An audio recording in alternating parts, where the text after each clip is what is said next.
새 하루를 허락하신 하나님을 찬양합니다. 오늘 아침 여러분과 함께 나눌 말씀은 야고보서 1장 1절에서 3절까지 말씀입니다. 제가 읽겠습니다.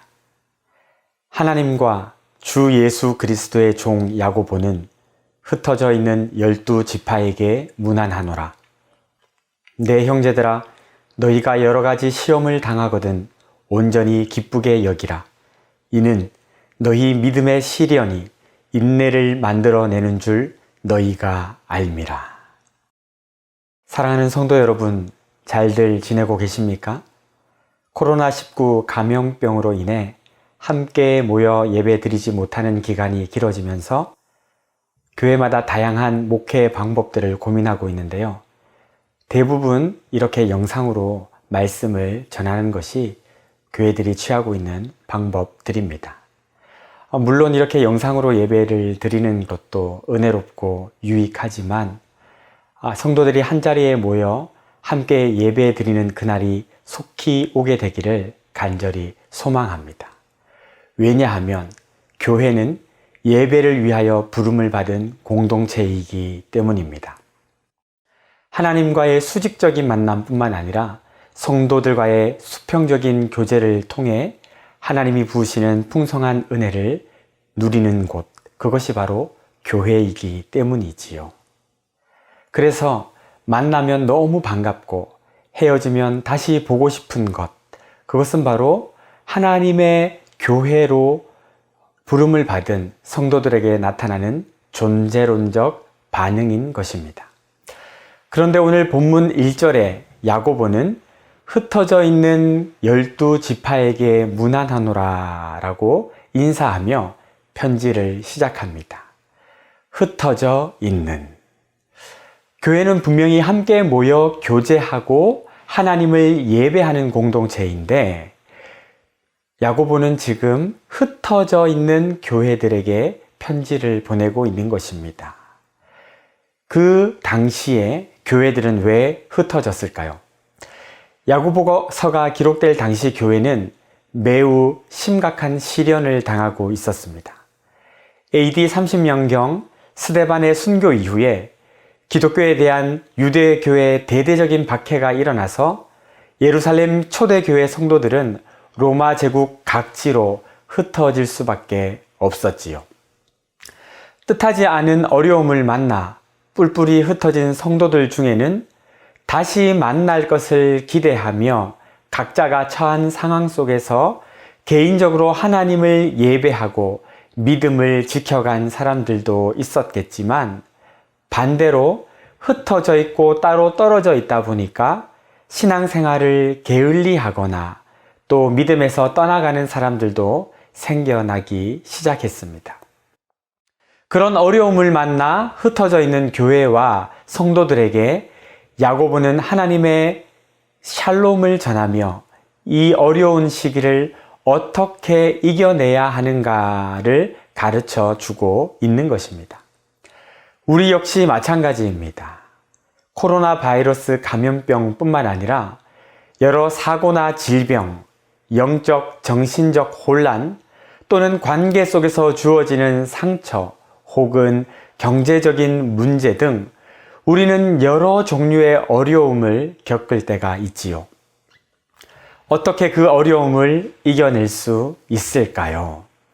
그것은 바로 우리가 만나는 모든 어려움들을 기쁘게 여겨야 한다라는 것입니다. 2절에 보면 야고보는 이렇게 말씀합니다.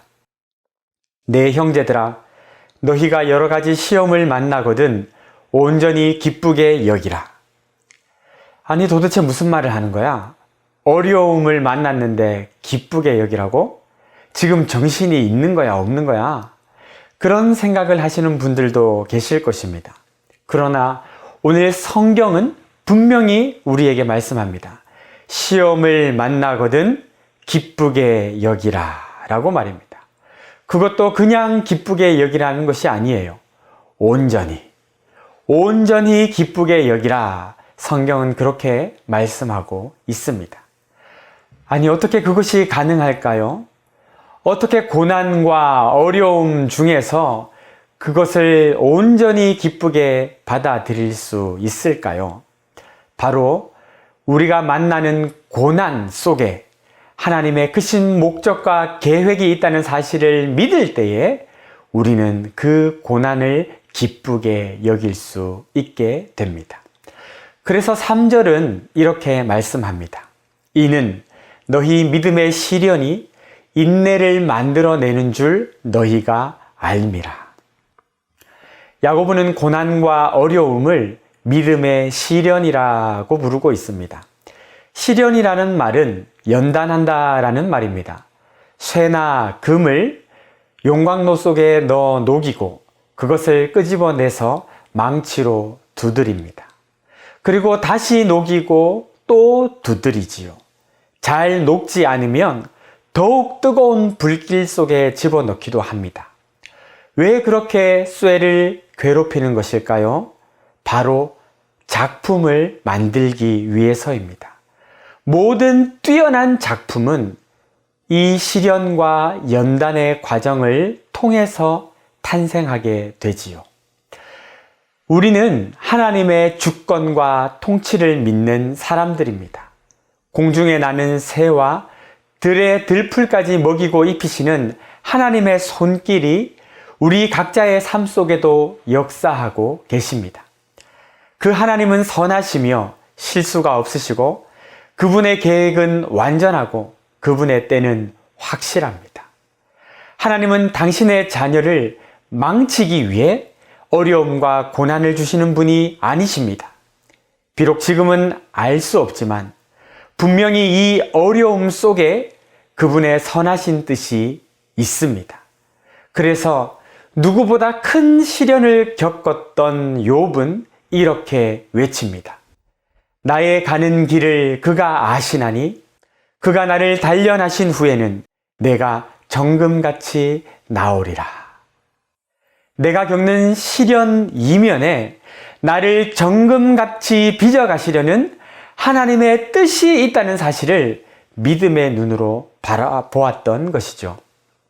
내 형제들아, 너희가 여러 가지 시험을 당하거든 온전히 기쁘게 여기라. 이는 너희 믿음의 시련이 인내를 만들어내는 줄 너희가 알미라. 유대인들의 박해를 피해 흩어져 있던 교회와 성도들은 야고보의 이 편지를 읽으며 그들에게 닥쳐온 어려움과 시련을 온전히 기쁘게 여겼을 것입니다.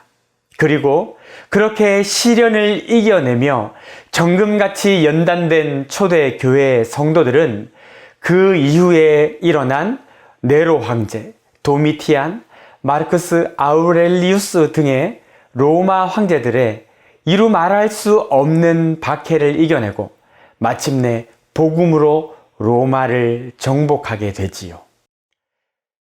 명검과 보도는 1000번의 망치질과 담금질로 만들어진다라는 말이 있습니다. 내게 다가온 연단이 혹독하고 내 이해와 경험을 넘어서는 것이라 하더라도 감당하지 못할 시험을 주시지 않는 우리 하나님을 신뢰하며 버텨낼 수 있게 되기를, 아니 나아가 온전히 기쁘게 여길 수 있게 되기를 예수님의 이름으로 축복합니다. 그리하여 정금같이 하나님 앞에 쓰임받는 저와 우리 모든 성도님들이 다 되시기를 예수님의 이름으로 축복합니다. 아멘. 우리 같이 기도합시다.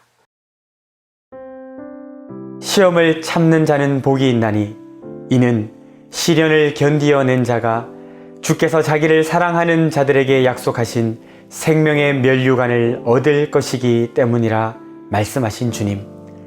시공간과 지식, 경험의 한계 속에 살아가는 우리 인간은 뜻하지 않게 찾아오는 시련과 어려움 앞에 너무 작고 초라한 존재임을 고백합니다.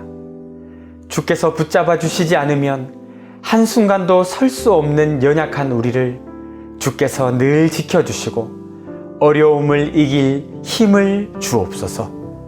무엇보다 내가 겪는 어려움 이면에 숨겨진 선하신 하나님의 뜻을 신뢰하며 온전히 기쁘게 여기는 자들 되게 하옵소서. 특별히 사랑하는 우리 부산중앙의 모든 가족들이 크고 높으신 하나님 손에 온전히 붙들려 오늘 하루를 힘있게 살아가게 하시고, 우리 삶이 평안하든 어렵든 주님의 높고 위대하심을 찬양하는 믿음이 마르지 않도록 은혜 베풀어 주옵소서. 예수님의 이름으로 기도하옵나이다. 아멘.